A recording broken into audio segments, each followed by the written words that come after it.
D Devaraju Arasu ಆಡಳಿತದಲ್ಲಿ ಜಾರಿಗೆ ತಂದ ಕಾಯ್ದೆಗಳು ಇಂದಿಗೂ ಮಾದರಿ. ತಹಶೀಲ್ದಾರ್ ಎಚ್ ಮಲ್ಲಿಕಾರ್ಜುನ್.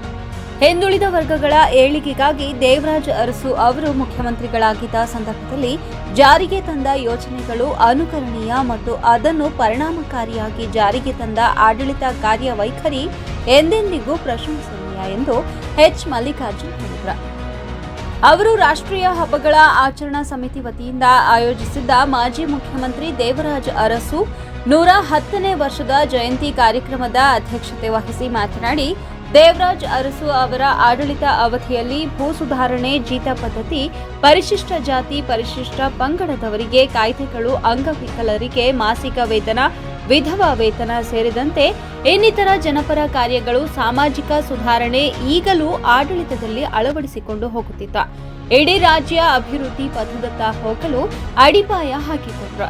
ಹೀಗಾಗಿ ಅವರ ಆಡಳಿತ ರಾಜ್ಯಕ್ಕೆ ಮಾದರಿ. ಅವರ ಆದರ್ಶಗಳನ್ನು ಮೈಗೂಡಿಸಿಕೊಂಡು ಪ್ರತಿಯೊಬ್ಬರೂ ಮುನ್ನಡೆಯಬೇಕು ಎಂದು ಹೇಳಿದರು. ಕಾರ್ಯಕ್ರಮದ ಮುಖ್ಯ ಭಾಷಣಗಾರ್ತಿ ಡಾಕ್ಟರ್ ಶಾಂತಾ ಅತ್ತಿ ಮಾತನಾಡಿ, ದೇವರಾಜು ಅರಸು ಅವರು ಆಗಸ್ಟ್ 20, 1915ರಂದು ಮೈಸೂರು ಜಿಲ್ಲೆಯ ಹುಣಸೂರು ತಾಲೂಕಿನ ಕಲ್ಲಹಳ್ಳಿಯಲ್ಲಿ ಜನಿಸಿದರು. ಮೈಸೂರು ವಿಶ್ವವಿದ್ಯಾಲಯದಿಂದ ವಿಜ್ಞಾನ ಪದವಿ ಪಡೆದ ನಂತರ ತಮ್ಮ ಹಳ್ಳಿಗೆ ಹಿಂತಿರುಗಿ ಕೃಷಿಯಲ್ಲಿ ತೊಡಗಿಕೊಂಡರು. ಇದೇ ಸಮಯದಲ್ಲಿ ಅವರು ರಾಜಕೀಯದಲ್ಲಿ ಆಸಕ್ತಿ ಬೆಳೆಸಿಕೊಂಡು 1952ರಲ್ಲಿ ಮೊದಲ ಬಾರಿಗೆ ಮೈಸೂರು ರಾಜ್ಯದ ಶಾಸಕರಾಗಿ ಆಯ್ಕೆಯಾದರು. ನಂತರದ ದಿನಗಳಲ್ಲಿ ಕರ್ನಾಟಕ ರಾಜಕಾರಣದಲ್ಲಿ ಸಕ್ರಿಯರಾಗಿ ವಿವಿಧ ಇಲಾಖೆಗಳಲ್ಲಿ ಸಚಿವರಾಗಿ ಸೇವೆ ಸಲ್ಲಿಸಿ ಆಡಳಿತದಲ್ಲಿ ಅನುಭವ ಪಡೆದು ರಾಜ್ಯದ ಮುಖ್ಯಮಂತ್ರಿಯಾಗಿ ಉಳುವವನೇ ಭೂಮಿಯ ಒಡೆಯ ಎಂಬ ಘೋಷಣೆಯೊಂದಿಗೆ ಅವರು ಕ್ರಾಂತಿಕಾರಕ ಭೂ ಸುಧಾರಣೆ ಕಾಯ್ದೆಯಂತಹ 10 ಕಾರ್ಯಕ್ರಮ ಜಾರಿಗೆ ತಂದರು. ಹಿಂದುಳಿದ ವರ್ಗಗಳ ಸರ್ವೆ ರಕ್ಷಣೆಗಾಗಿ ಎಲ್ಜಿ ಹಾವನೂರು ಅವರ ನೇತೃತ್ವದಲ್ಲಿ ಆಯೋಗವನ್ನು ರಚಿಸಿದ್ರು. ಅವರ ಅಭಿವೃದ್ಧಿಗೆ ಶ್ರಮಿಸಿದ್ರು. ಜಿಲ್ಲಾ ಹಿಂದುಳಿದ ವರ್ಗಗಳ ಮುಖಂಡ ಡಿ ದೇವರಾಜು ಅವರು ಪ್ರಶಸ್ತಿ ಪುರಸ್ಕೃತ ಬಿಸಿ ಶಂಕರಾಚಾರ್ಯ ಮಾತನಾಡಿ, ಡಿ ದೇವರಾಜ ಅರಸು ಅವರು ಈ ರಾಜ್ಯದ ಮುಖ್ಯಮಂತ್ರಿಯಾಗಿ ಆಡಳಿತ ನಡೆಸಿದ 8 ವರ್ಷಗಳ ಕಾಲ ಕರ್ನಾಟಕ ರಾಜ್ಯದ ಪಾಲಿಗೆ ಸುವರ್ಣ ಯುಗ ಎಂದು ಹೇಳಿದ್ರೆ ತಪ್ಪಾಗಲಾರದು. 20 ಅಂಶಗಳ ಕಾರ್ಯಕ್ರಮ ಇಡೀ ದೇಶದ ಗಮನವನ್ನ ಸೆಳೆಯಿತು.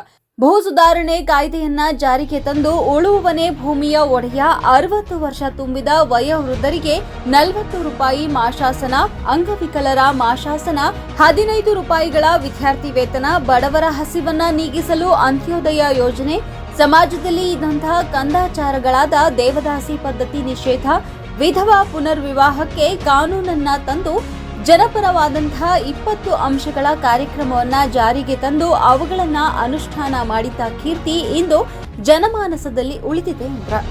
ಕಾರ್ಯಕ್ರಮದಲ್ಲಿ ತಾಲೂಕು ಪಂಚಾಯಿತಿ ಇಒ ಸುಬ್ರಹ್ಮಣ್ಯ ಶರ್ಮಾ, ಬಿಇಒ ಕೃಷ್ಣೇಗೌಡ, ಸಾಹಿತಿ ಅಗ್ನಿಶಾಂತ, ಬಿಸಿ ಶಂಕರಾಚಾರ್, ನೌಕರರ ಸಂಘದ ಅಧ್ಯಕ್ಷ ವರದರಾಜು ಹಾಗೂ ಇತರರು ಉಪಸ್ಥಿತರಿದ್ದರು. ಸಮಾಜ ಕಟ್ಟಬೇಕು, ಮತ್ತೆ ಪ್ರಕೃತಿ ಕೊಟ್ಟಿರುವ ಎಲ್ಲ ಸಂಪನ್ಮೂಲಗಳನ್ನು ಎಲ್ಲರಿಗೂ ಸಮಾನವಾದ ಹಕ್ಕು ಇದೆ ಅಂತ ಹೇಳಿ ಅವರು ಹೇಳಿದರು. ಸೊ ಈ ನಿಟ್ಟಿನಲ್ಲಿ ಅವರು ಪಾಲಿಸಿ ಮಾಡಿದರು. ಅವ್ರಿಗೊಬ್ಬರಿಗೆ ಹೆಮ್ಮೆ, ಇಲ್ಲಿ ಕರ್ನಾಟಕದಲ್ಲಿ 2 government of Mysuru chief minister ಇದ್ರು ಅವರು, ಗೌರ್ಮೆಂಟ್ ಆಫ್ ಕರ್ನಾಟಕದ ಚೀಫ್ ಮಿನಿಸ್ಟರ್ ಇದ್ರು ಅವರು. ಸೊ ಇಷ್ಟೊಂದು ಎಲ್ಲ ಆ ಕಾಲದಲ್ಲಿ ಇಷ್ಟು ಪ್ರೋಗ್ರೆಸಿವ್ ಥಾಟ್ಸ್ ಅಂತಾರೆ. ಒಂದು ಸಮಾಜ ಅಂದರೆ ಎಲ್ಲರಿಗೂ ಒಂದೇ ಸಮಾನತೆ ಇರಬೇಕು, ಯಾವುದೋ ಕಾರಣಾಂತರದಿಂದ ಎಲ್ಲ ಭೇದ ಭಾವ ಬಂದಿರುತ್ತೆ, ಅದನ್ನು ತೆಗೆಯೋದೇ ನಮ್ಮ ಉದ್ದೇಶ ಇರಬೇಕು. ಸೊ ಈ ನಿಟ್ಟಿನಲ್ಲಿ ಅವರು ಹಾಕಿದ ಮಾರ್ಗದಲ್ಲಿ ಅದೆಲ್ಲ ನಡ್ಕೊಂಡು ಹೋಗೋಣ ಅಂತ ತಮ್ಮೆಲ್ಲರಿಗೂ ಈ ಜನ್ಮದಿನದ ಶುಭಾಶಯಗಳನ್ನು ಕೋರುತ್ತಾ ನಾನು 2 ಮಾತನ್ನು ಮುಗಿಸುತ್ತೇನೆ. ನಾವು ಹೇಳ್ಬೋದು, ಏನು ತುಂಬ ಕೆಳಮಟ್ಟದ ಒಂದು ಆರ್ಥಿಕತೆಯಿಂದ ಕೆಳಮಟ್ಟ ಇರೋರಿಗೆ ಆರ್ಥಿಕವಾಗಿ, ರಾಜಕೀಯವಾಗಿ, ಶೈಕ್ಷಣಿಕವಾಗಿ, ಸಾಮಾಜಿಕವಾಗಿ ಒಂದು ಬಲವನ್ನು ತುಂಬಿದ್ದು ಅಂತಂದರೆ ಹಾವನೂರರ ಅವಧಿ. ಇದರಲ್ಲಿ ಪಂಚಮರಾಗಿರ್ಬೋದು, ಆದಿ ದ್ರಾವಿಡರಾಗಿರ್ಬೋದು, ಆದಿ ಕರ್ನಾಟಕ ಆಗಿರ್ಬೋದು, ಒಂದು ವಾಗಬಂಡ, ಇಂಥ ಇಷ್ಟು ಒಂದು ಸಮುದಾಯಗಳಿಗೆ ಇದರಿಂದ ತುಂಬ ಉಪಯೋಗ ಆಗಿದೆ ಅಂದರೆ ಈ ಹಾವನೂರರ ವರದಿ. ಆಮೇಲೆ ಮುಖ್ಯವಾಗಿ ಬಡವರಿಗೆ ಹಲವಾರು ಯೋಜನೆಗಳನ್ನ ಜಾರಿ ತರೋದ್ರಲ್ಲಿ ಮುಖ್ಯವಾದದ್ದು ಒಂದು ನ್ಯಾಯಬೆಲೆ ಅಂಗಡಿ. ಈ ನ್ಯಾಯಬೆಲೆ ಅಂಗಡಿಯ ಮೂಲಕ ಎಲ್ಲ ಬಡವರಿಗೆ ರೇಷನ್ನು ಕಡಿಮೆ ಬೆಲೆಗೆ ಸಿಗಬೇಕು, ಮತ್ತೆ ಬಟ್ಟೆ ಕೂಡ ಕಡಿಮೆ ಬೆಲೆಗೆ ಸಿಗಬೇಕು ಅಂತ ಹೇಳಿ ನ್ಯಾಯಬೆಲೆ ಅಂಗಡಿಗಳನ್ನು ಹಳ್ಳಿಗಳಲ್ಲಿ ಜಾರಿಗೆ ತಂದವರು ದೇವರಾಜ್ ಅರಸರವರು.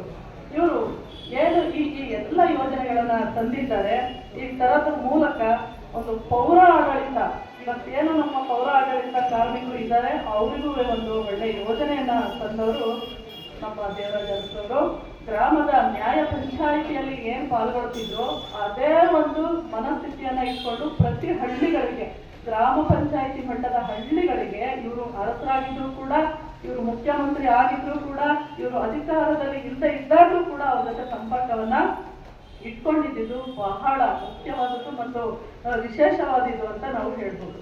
ಇವರು ಇವತ್ತು ಏನು ಮೀಸಲಾತಿ ಇದೆ, ನಿನ್ನೆ ಏನು ಬಂದಿದೆ, ಬಲಗೈನವ್ರಿಗೆ 6%, ಎಡಗೈನವ್ರಿಗೆ 6%, ಮತ್ತೆ ಏನು ಇನ್ನೊಂದು ಇದಿದೆ, ಒಂದು ಟಚಬಲಿಸ್ ಅವರಿಗೆ 5% ಅಂತ ಬಂದಿದೆ. ಅದನ್ನ ಅವತ್ತಿನ